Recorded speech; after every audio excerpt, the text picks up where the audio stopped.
Hello guys, ಎಲ್ಲರಿಗೂ ನಮಸ್ಕಾರ. ನಾನು ಇದು ರೀಸೆಂಟಾಗಿ ನನ್ನ ತಂಗಿಗೆ ಒಂದು ನಾನು ವೀಡಿಯೋ ಮಾಡಿದ್ದೆ, ದಿಸ್ ಆರ್ ದಟ್ ಅಂತ. ಸೊ ಇವಾಗ ಆಯ್ತಾ ನಾನು ನನಗೂ ಮಾಡ್ತಾಯಿದ್ದೀನಿ. ಸೊ ಬನ್ನಿ ಮಾಡೋಣ. ಸೊ ಒಂದು ಫ್ಯಾಮಿಲಿ ಐಸ್ ಕ್ರೀಮ್, ಒಂದು ಮಂಡ್ಯ ಐಫೈ ಅಂತ ಅಂದ್ಬಿಟ್ಟು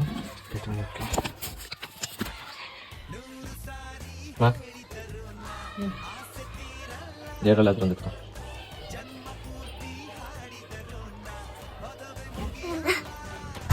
ಅಮ್ಮ ಅಮ್ಮ I love you ಅಮ್ಮ